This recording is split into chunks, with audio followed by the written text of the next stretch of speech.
Hey there everyone, SciencePyro7 here, and today I will be reviewing the Jurassic World Epic Evolution Chaos Theory Strike Attack Gastonia. So first of all, Gastonia was Dinopedia references aside, Gastonia was a larger sized coelacanthid ankylosaur from early Cretaceous Utah. It was named after Robert Gaston, since it's named Gastonia. And like other coelacanthines, but not like most other ankylosaurs, it lacked a tail club and had a lot of spikes. A lot more spikes than a nodosaur like Edmontonia or Sauropelta. All of these spikes would have been protection against predators such as Cyats or Utahraptor. Anyway, so this being a Epic Evolution species, it's a 2024 release, and therefore I have the box right here. Except it's also Chaos Theory. Why is that, you may ask? Well, just like in 2020, during the Primal Attack wave, Mattel just changed the box a little bit during their Primal Attack into Camp Cretaceous wave. But besides that, really a lot of the same action features were kept, so it's still Strike Attack and Epic Evolution. It's just different box.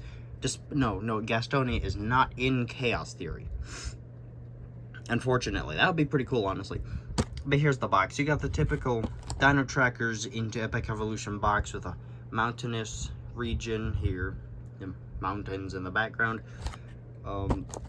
Epic Evolution logo. Then you get the Chaos Theory style logo with Darius and the Allosaurus. The name Gastonia. And on the back, you get to see the other dinosaurs in this particular wave of faction attacks. We've got Dilophosaurus, Chasmosaurus, and Monolophosaurus. And then on the back, you just see like Chaos Theory again, scan code, tail striking action. So, yeah, that's the box. As for the model itself, it's pretty nice. Gotta say, it's really well detailed, especially down on the legs. The legs have very good details. Underside, it's a bit smoother, but there are still some lines and scales. That's good. Coloration-wise, it's no, I'm not actually gonna complain much. It's actually pretty good in terms of coloration. It's a lighter white-ish on the top, darker gray on the side, even darker gray spikes along its side. Overall, pretty nice. The eyes are yellow. They're with a black pupil. There is a tiny bit of metallic gray, dark purplish color around on the head anyway. But the rest of it is not metallic color.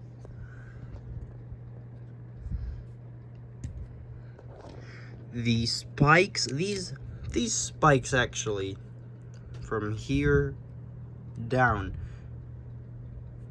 are actually a little bit more rubbery, and you can wiggle them actually. So rather similar to Sauropelta's and Minmi's spikes and osteoderms.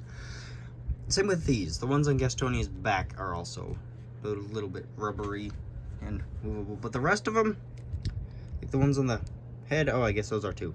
I was gonna say those aren't. The ones on the tail are, but they feel more like the plastic itself instead of the rubbery texture.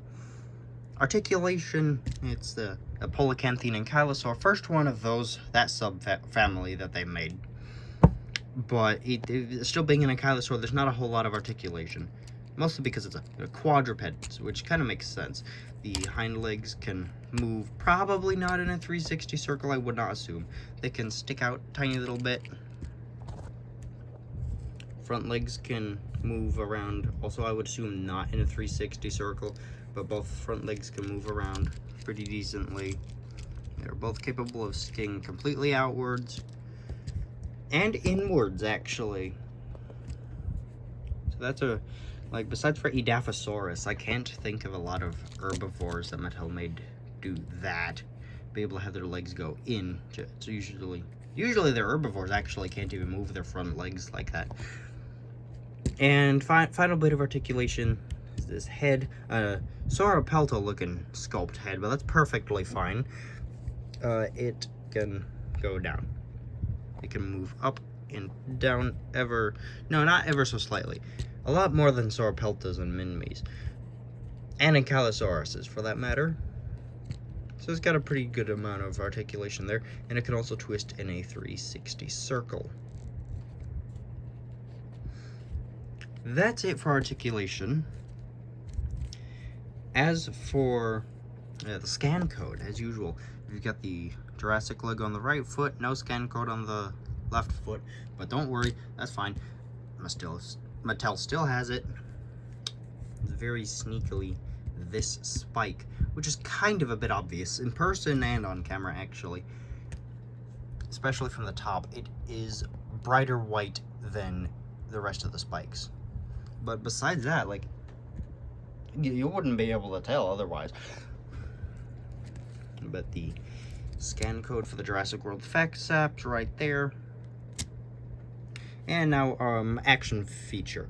So, as seen in the box, you press a spike and the tail moves. And when I got this, I was actually really confused as to how to make it move. So I just wiggled the tail and then saw a spike move. This being an ankylosaur, what they did was actually very creative, I have to say. You press, let's see, who is it? Nope, it's not these two. It's these two. These two spikes, I mean, you could press only one of them and it'll still work.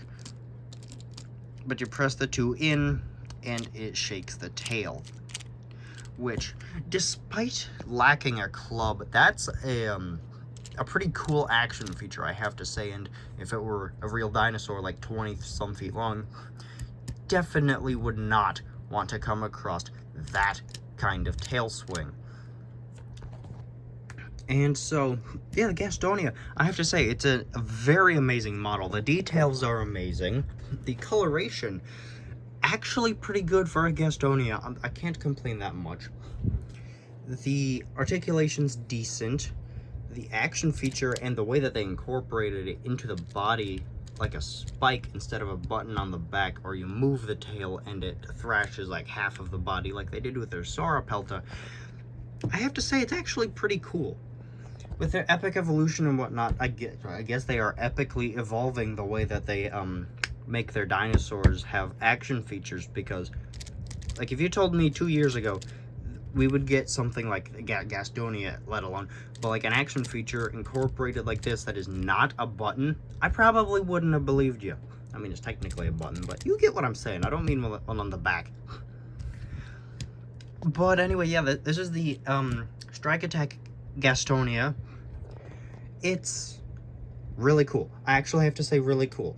This was one of my most wanted herbivores out of the entire set for 2024, and definitely my most wanted herbivore out of the Strike Attack Wave 2 selection. Now that they've got like Cyats and Morus and Gastonia, all I really want them to do is Acrocanthosaurus, Deinonychus, and what's it called? Utahraptor from the Cedar Mountain Formation, since we got another Cedar Mountain Formation species. But that's just my personal beliefs, my wants. That's not important at all to this guy. I love this thing. It's actually really well done. It's about $12 at Walmart. So, yeah. If you want it, go get it. I don't care. If you don't want it, that's fine. You can watch this video like you just did. But anyway, yeah. This was the Strike Attack Gastonia of the Chaos Theory Wave of Epic Evolution. So, yeah, hope you enjoyed this, and I'll be seeing you again in the next one. As usual, goodbye.